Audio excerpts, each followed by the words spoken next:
دیکھتے ہیں ہمارے ساتھ اس وقت ٹیلی فون لائن پہ کون موجود ہے. السلام علیکم. وعلیکم السلام ورحمۃ اللہ وبرکاتہ. ڈاکٹر بیٹا السلام علیکم. وعلیکم السلام جناب. کون صاحب میں بات کریں؟ کمال بول رہا ہوں سکندرآباد انڈیا سے. جناب علی کیسے مزاج ہیں آپ کے؟ خیریت سے ہیں؟ الحمدللہ بیٹا قابل تحسین ہیں. قابل مبارکباد ہو آپ جو ایسے ایسے حکایت اور ایسے ایسے واقعات سرکار دو عالم صلی اللہ علیہ وسلم ہمارے آقا و مولا کے آپ جو سناتے ہیں دل دہل جاتا ہے, رونا آتا ہے. فقط اللہ اکبر, اللہ اکبر. اصلاح ہو جائے بیٹا, بس اصلاح ہو جائے. بس آپ ایسا کام کر رہے ہو, بس ماشاء اللہ ماشاء اللہ. کاش ہمارا یہ رونا اس کی بارگاہ میں قبول ہو جائے. بس قبول ہو جائے بس بیٹا. ہمارے یہ آنسو, ہمارے اس کی خشیت سے جو ہمارے آنکھوں سے آنسو نکلتے ہیں, بس بیٹا وہ قبول کر لیں. بیٹا بہت گناہ گار ہوں, اللہ تعالیٰ گناہوں کو معاف کر دے. آمین سبحان. اور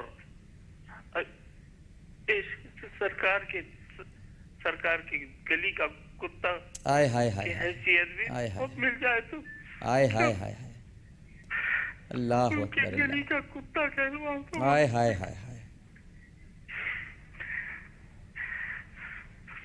بیٹا دل کو چنجوڑ دیتے ہو آپ. ایسے ایسے واقعات سناتے ہو. ایسے صحابہ کرام کے پرسوں بھی آپ نے حضرت عمر فاروق رضی اللہ تعالیٰ عنہ کو واقعہ سنایا, دل دہل گیا بیٹا. بس وہ سوئے لال شام کے ازار گورنر پھرتے کے ہیں, پاس جا تیرے دن اللہ اے اکبر, بہار پھرتے ہیں. اللہ اکبر. ہم اتنے غفلت میں ہیں, اللہ معاف کرتے ہم معاف کر. بیٹا قابل مبارکباد ہو. بہت بس شکریہ. اتنا بتانا بیٹا, ایک گزارش کر رہا ہوں جی کہ فرمائیں. یہ کون سی کتابوں میں سے آپ دیکھ کے کم سے کم میں اس کی بس وہ میں تو کر رہا ہوں. جی بس مختلف کتابیں ہیں, ابھی بھی ایک کتاب سامنے ہے, پڑھتا رہتا ہوں. جہاں پر کوئی حکایت, کوئی واقعہ ہوتا ہے, میری خواہش ہوتی ہے کہ میں وہ واقعہ بھی بیان کروں, اور جو میرے اپنے مشاہدات اور تجربات ہیں اس کو ان واقعات میں شامل کر کے آپ تک پیش کروں. انشاءاللہ ہمارا یہ تعلق برقرار رہے گا. بہت شکریہ کال کرنے کا. سکندرآباد انڈیا سے آپ نے کال کی, بڑی مہربانی آپ کی. ایک اور کالر ہمارے ساتھ موجود ہیں اور ان سے بھی ہم بات کرتے ہیں, اور پھر چونکہ وقت بہت کم ہوتا ہے, آپ سے بھی بات کرنی ہوتی ہے, آپ پھر کہتے ہیں کہ عامر بھائی ہم سے بات نہیں کرتے. السلام علیکم. وعلیکم السلام عامر بھائی. جی کون صاحبہ بات کر رہی ہیں؟ عامر بھائی میں نام نہیں بتانا چاہتی. مت بتائیے. اٹک سے بات کر رہی ہوں. عامر بھائی میرا ایک پرابلم ہے کہ میری 7-8 مہینے پہلے انگیجمنٹ ہوئی تھی. جی. اور میرے جو ان لاز ہیں وہ انگلینڈ میں ہوتے ہیں. جی. اس وقت تو میرے پیرنٹس نے بس بہت زیادہ پوچھ گچھ بھی نہیں کی اور جلدی سے کر دیا, مطلب وہ ہمارے ریلیٹیوز نہیں ہیں. تو اس کے بعد کیا ہوا کہ میری جو مدر ان لا وہ کبھی سیٹسفائی نہیں ہوتی, مطلب ہر تھوڑے عرصے بعد انہیں کوئی نہ کوئی پرابلم ہوتی ہے. تو وہ خود بھی پریشان ہوتی تھیں, میں خود بھی ان سے بات کرتی تھی, تسلی دیتی تھی, میرے پیرنٹس بھی, لیکن میرے پیرنٹس کو بھی وہ پریشان کرتی تھیں. اب جو ہے وہ 6-7 مہینے رہ گئے تھے میری شادی ہونے میں نا, تو انہوں نے مطلب ایسی باتیں کرنا شروع کر دیں اور بہت زیادہ ہمارے ماحول پہ اور اس طرح باتیں کرنا شروع کر دیں. تو میرے پیرنٹس کو بہت وقت زیادہ بہت غصہ محدود ہے, آیا. آپ ذرا مختصر میں بتائیں پھر ہوا کیا؟ جی تو ہوا یہ کہ میرے فیونسی جو ہیں وہ صرف ان کی 24 سال عمر ہے اور ان کی ایجوکیشن بھی مجھ سے بہت زیادہ کم ہے.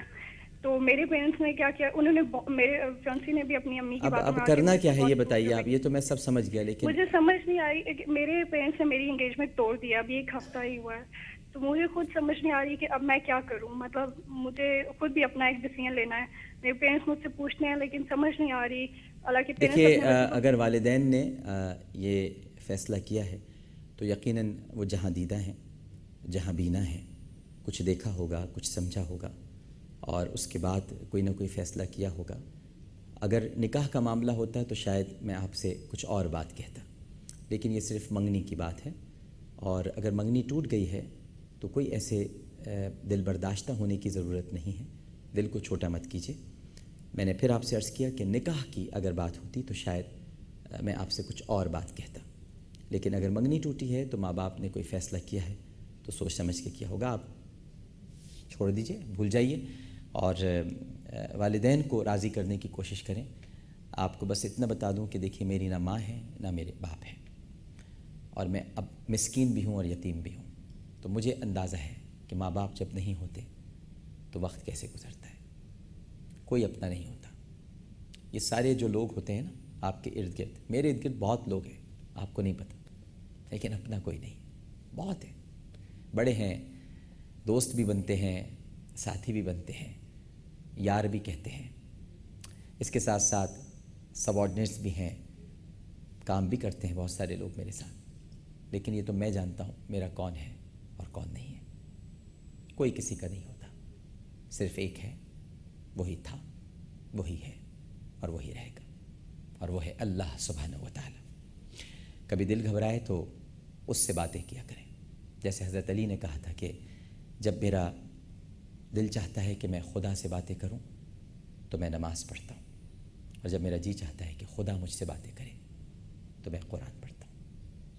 عامر لیاقت حسین کو اجازت دیجیے، اور انشاءاللہ زندگی رہی بشرط زندگی، کل اسی چینل پر اسی وقت آپ سے پھر ملاقات ہوگی۔